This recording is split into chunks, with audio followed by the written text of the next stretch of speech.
ഞാനിപ്പോൾ ഉള്ളത് ദേവൂസ് അക്വാ ഫാമിലാണ്. ഇവിടെ നിറയെ അലങ്കാര മത്സ്യങ്ങളാണ്. അലങ്കാര മത്സ്യകൃഷിയുടെ കൂടുതൽ വിശേഷങ്ങളിലേക്ക് ഒന്ന് പോകാം. എൻ്റെ പേര് പാർവതി വിനോദ്. ഞാനൊരു മത്സ്യ കർഷകയാണ്. ഇപ്പോൾ ഓച്ചിറയിലെ, കൊല്ലം ജില്ലയിലെ ഓച്ചിറയിലാണ് എൻ്റെ ഫിഷ് ഫാം നടക്കുന്നത്. ദേവൂസ് അക്വാ ഫാം എന്നാണ് എൻ്റെ അലങ്കാര മത്സ്യ കൃഷിയുടെ ഫാമിൻ്റെ പേര്. അപ്പോൾ ഞാൻ ഒരു 10-16 വർഷമായി ഈ ഒരു ഫീൽഡിൽ ഇറങ്ങിയിട്ട്.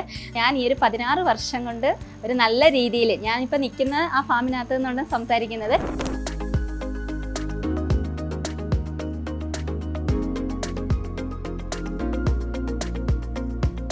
ഞാൻ ഈ ഒരു മേഖലയിലേക്ക് കടന്നു വരാൻ കാരണം എന്ന് പറഞ്ഞു കഴിഞ്ഞാൽ, എൻ്റെ വിവാഹം കഴിച്ചുകൊണ്ട് വന്ന വീട്ടിൽ ഞാൻ വരുന്ന സമയത്ത് ഇഷ്ടം പോലെ കുളങ്ങളായിരുന്നു. അപ്പോൾ കുളങ്ങളിൽ മാത്രമായിരുന്നു അന്ന് മീനുള്ളത്. കഴിക്കുന്ന മീനുകളായിരുന്നു കൂടുതലുള്ളത്. അതായത് അനാബസ്, തിലാപ്പിയ, അങ്ങനെയൊക്കെയുള്ള മീനുകളായിരുന്നു. അപ്പോൾ അതൊക്കെ കഴിഞ്ഞിട്ട് കുറേശ്ശെ ആയിട്ട് ഞങ്ങൾ ചെറിയ ടാങ്കുകളിലുമൊക്കെ ഈ അലങ്കാര മത്സ്യം കൂടി ചെറിയ രീതിയിൽ, ഇതേപോലൊന്നുമല്ല, ചെറിയ രീതിയിൽ ഞങ്ങൾ ചെയ്തു തുടങ്ങി കഴിഞ്ഞപ്പം നമുക്ക് അതിൽ നിന്ന് വരുമാനങ്ങൾ അത്യാവശ്യമൊക്കെ ഇങ്ങനെ കിട്ടി തുടങ്ങിയപ്പോൾ അപ്പം എനിക്ക് അന്നേരം ഒരു ഇൻട്രസ്റ്റ് തോന്നി. എന്ന് വെച്ചാൽ എനിക്ക് ഇതുമായിട്ട് യാതൊരു ബന്ധവുമില്ലായിരുന്നു. എൻ്റെ വീട്ടിലെ കല്യാണത്തിന് മുമ്പൊന്നും എൻ്റെ വീട്ടിൽ ഒരു ഗപ്പിയെ പോലും ഒന്നും വളർത്തിയിട്ടുമില്ല, എനിക്ക് അറിയത്തുമില്ലായിരുന്നു. അങ്ങനെ ഇവിടെ വന്നു കഴിഞ്ഞപ്പോൾ ഇതിനോടൊരു കൗതുകം തോന്നി. അപ്പോൾ എനിക്ക് ഫുൾ സപ്പോർട്ട് എൻ്റെ ഹസ്ബൻഡാണ്. അപ്പോഴും ഓരോന്നായിട്ട് പയ്യെ ഞങ്ങൾ തുടങ്ങിയാണ് ഇത്രയും വലിയൊരു ഞങ്ങൾക്കൊരു ഹാച്ചറിയിൽ, ഇപ്പം ഞങ്ങൾ ആ ഒരു ഹാച്ചറിയിൽ ആ ഒരു ലെവലിൽ ഞങ്ങൾ എത്തി. ഇപ്പോൾ ഇഷ്ടംപോലെ ടാങ്കുകൾ, അക്വേറിയങ്ങൾ, അതേ കണക്ക് നമ്മൾ ഹോൾസെയിൽ ആയിട്ട് കച്ചവടം തുടങ്ങി. ഞാൻ പഠിച്ചിരുന്നത് BA സോഷ്യോളജി ആയിരുന്നു. അപ്പോൾ ഇതുമായിട്ട്, ഫിഷറീസുമായിട്ട് യാതൊരു ബന്ധവും ഇല്ലാത്ത, അതാ ഞാൻ നേരത്തെ ബന്ധമില്ലാത്ത ഒരു മേഖലയിൽ നിന്നാണ് ഞാൻ വന്നത്.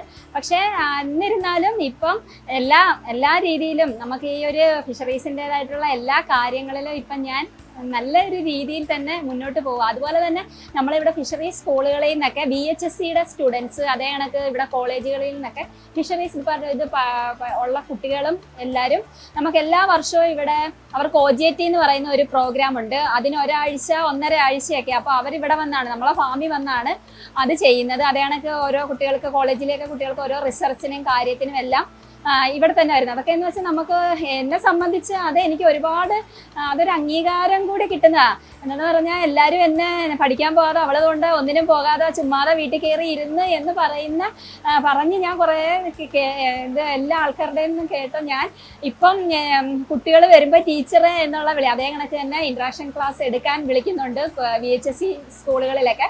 അപ്പോൾ അവിടെ പോയി നിന്ന് ഇതിനെക്കുറിച്ച് ഇങ്ങനെ പഠിപ്പിക്കുമ്പോൾ, കുട്ടികളെ പഠിപ്പിക്കുമ്പോൾ അവർക്ക് ആ ഒരു അവർ തരുന്നതായാലും നമുക്ക് ആ കിട്ടുന്ന ഒരു അംഗീകാരം എന്ന് പറയുന്നത് വളരെ വളരെ വലിയ ഒരു അംഗീകാരമാണ്. അപ്പോഴേ ഈ കിടക്കുന്നത് മോർഫ് എന്ന് പറയുന്ന ഒരു അലങ്കാര മത്സ്യം. അപ്പം ഞങ്ങളെ ഇവിടുത്തെ ഏറ്റവും സ്പെഷ്യലായിട്ടുള്ള ഫിഷായിട്ടോ. സ്പെഷ്യൽ എന്ന് പറഞ്ഞു കഴിഞ്ഞാൽ ഇതിൻ്റെ ഒരു പ്രത്യേകത എന്ന് പറഞ്ഞു കഴിഞ്ഞാൽ, ഫീമെയിലിന് മുട്ടയിടും എന്ന് മാത്രമുള്ളൊരു ഉത്തരവാദിത്തം മാത്രമേ ഉള്ളൂ.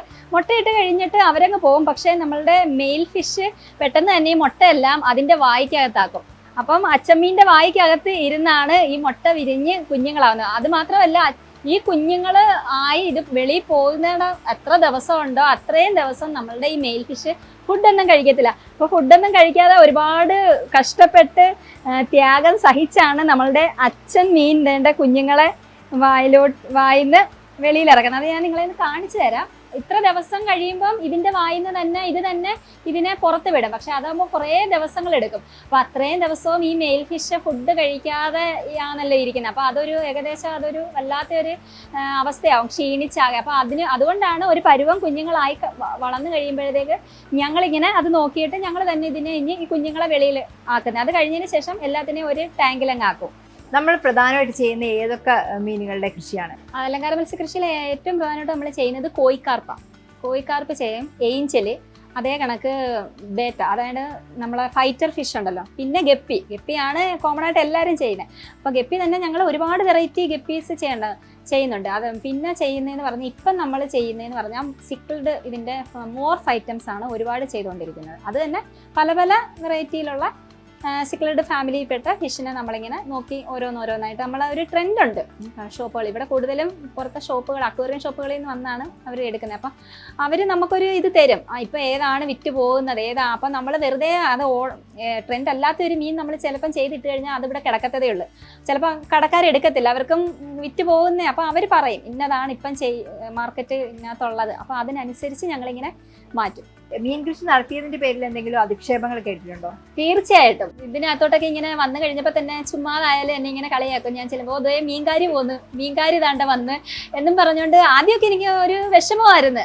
പലരും പറയും എന്താ പഠിക്കാനൊന്നും ഇനി ബാക്കി പോകുന്നില്ലയോ, PSC കോച്ചിങ്ങിനൊക്കെ പോയിക്കൂടെ, ഇതിനെയൊക്കെ ചുമ്മാതെ ഈ ഊപ്പയൊക്കെ ഇങ്ങനെ വളർത്തി വിറ്റ് എന്തോ കിട്ടാനാ, നല്ല പ്രായത്തിൽ തന്നെ എന്തെങ്കിലുമൊക്കെ പഠിച്ച് ജോലി മേടിക്കാൻ. പക്ഷേ എനിക്ക് അന്നേരം പിന്നെ ആയപ്പോൾ ഇവരുടെയൊക്കെ ഒരു അധിക്ഷേപം, ഇങ്ങനെ നമ്മളെ വെറും ഇതായിട്ട് ഇത് കണ്ട് കളിയാക്കുന്നല്ലോ എന്നൊക്കെ എനിക്ക് തന്നെ ഭയങ്കര സങ്കടം. അങ്ങനെ അതിൽ നിന്നാണ് എനിക്കൊരു വാശി ഇതിനോട് തോന്നി. ഈ ഒരു ഇതിൽ തന്നെ ഞാൻ ഈ വിളിച്ചവരൊക്കെ തന്നെ ഇപ്പം അഭിമാനത്തോടാണ് എൻ്റെ അടുക്ക പറഞ്ഞത്, ഞങ്ങൾ അന്നൊക്കെ അങ്ങനെ വിളിച്ചത് കൊണ്ടല്ലയോ നിനക്ക് ഇപ്പം ഈ ഒരു ഫീൽഡിൽ തന്നെ നീ നല്ല രീതിയിൽ നീ ആയല്ലോ. അപ്പൊ അത് കേൾക്കുമ്പോൾ തന്നെ ഭയങ്കര സന്തോഷമായി. ഇപ്പം കൃഷിയിലേക്ക് ഇറങ്ങാൻ താല്പര്യമുള്ളവർക്ക് എന്തെങ്കിലും ഇത്തിരി വരുമാനത്തെ കുറിച്ച് എന്തെങ്കിലും അഡ്വൈസ് കൊടുക്കാനുണ്ടോ? അഡ്വൈസ് കൊടുക്കാനെന്ന് വെച്ചാൽ നമ്മൾ ഇപ്പം കറക്റ്റ് നമുക്കൊരു ഇൻകം പറയാൻ പറ്റത്തില്ല. ചിലപ്പോൾ ഈ മാസം എനിക്ക് ഒരു നല്ല വരുമാനമായിരിക്കും കിട്ടുന്നത്, പക്ഷെ അടുത്ത മാസം എനിക്ക് അത്രയും കിട്ടണമെന്നില്ല.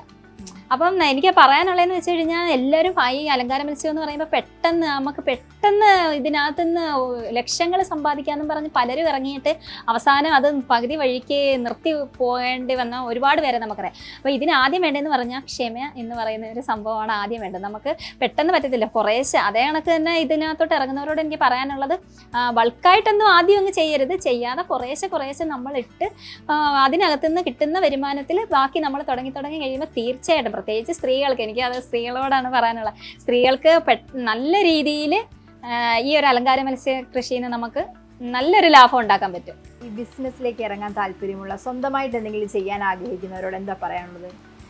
അങ്ങനെ ചെയ്യാൻ ആഗ്രഹിക്കുന്നവരോട് എനിക്ക് പറയാനുള്ളത്, എൻ്റെ അനുഭവത്തിൽ നിന്ന് എനിക്ക് പറയാനുള്ളത്, നമ്മൾ മടി പിടിച്ചിരിക്കാതെ ഇപ്പോൾ ആരെങ്കിലും ഒരു ഫീൽഡിലോട്ട് ഇറങ്ങി കളിയാക്കി, ഇപ്പം എൻ്റെ തന്നെ പറയാം, ഞാൻ ഇതിനകത്തോട്ട് ഇറങ്ങിയപ്പോൾ എല്ലാവരും എന്നെ മീൻകാരി എന്ന് വിളിച്ച് കളിയാക്കി. ആദ്യം നമുക്കൊരു സങ്കടമൊക്കെ തന്നെ, പക്ഷേ എന്തിനാ കളിയാക്കേണ്ട കാര്യം? അതൊന്നും നമ്മൾ, പ്രത്യേകിച്ച് എനിക്ക് പറയാനുള്ളത്, നമ്മൾ മറ്റുള്ളവരെ നോക്കിയേ വേണ്ട. നമ്മൾ വിചാരിച്ചു കഴിഞ്ഞാൽ ഒരിക്കലും മറ്റുള്ളവർ നമ്മളെ, എല്ലാവരും നമ്മളെ നല്ലത് തന്നെ പറഞ്ഞ് നമ്മളെ കയറ്റി വിടും എന്ന് നമ്മൾ ഒരിക്കലും വിചാരിക്കരുത്. എന്ന് വെച്ചാൽ നമ്മളൊരു ഫീൽഡിലോട്ട് ഇറങ്ങി കഴിയുമ്പോൾ അതിനകത്ത് നമ്മളെ ഇഷ്ടപ്പെടുന്നവരും ഇഷ്ടപ്പെടാത്തവരും ഉണ്ട്. അപ്പം അവർ സപ്പോർട്ടും ചെയ്യും, അതേ കണക്ക് തന്നെ സപ്പോർട്ടിനെക്കാട്ട് കൂടുതൽ എനിക്ക് തോന്നുന്നത് ഭയങ്കര നെഗറ്റീവ് ആയിരിക്കും. എല്ലാവരും നമ്മളെ നെഗറ്റീവ് അടിച്ച് തളർത്താനേ നോക്കത്തുള്ളൂ. പക്ഷേ എനിക്ക് പറയാനുള്ള, ഈ നെഗറ്റീവ് അടിച്ച് തളർത്തുന്നവർക്കിടയിൽ പോസിറ്റീവായിട്ട് തന്നെ ജീവിച്ച് നമ്മൾ കാണിക്കണമെന്ന് ഇപ്പം എനിക്ക് മനസ്സിലായി. അന്ന് അങ്ങനെ പറഞ്ഞ് ഞാനതൊക്കെ കേട്ടിട്ട് ഇതൊന്നും കളയാതെ വേറെ ചുമ്മാതെ ഇരുന്നായിരുന്നെങ്കിൽ എനിക്കിന്ന് ഇങ്ങനൊന്നും ആകാൻ പറ്റത്തില്ലായിരുന്നു. മത്സ്യകൃഷിയോടുള്ള താല്പര്യവും വിജയിക്കണമെന്ന നിശ്ചയദാർഢ്യവും ഉറപ്പിച്ചപ്പോഴാണ് പാർവതിക്ക് ഇങ്ങനെയൊരു ഫാം ഉണ്ടാക്കുവാനും അത് വിജയത്തിലേക്ക് എത്തിക്കുവാനും സാധിച്ചത്. ഇത് എല്ലാവർക്കും ഒരു മാതൃകയുമാണ്.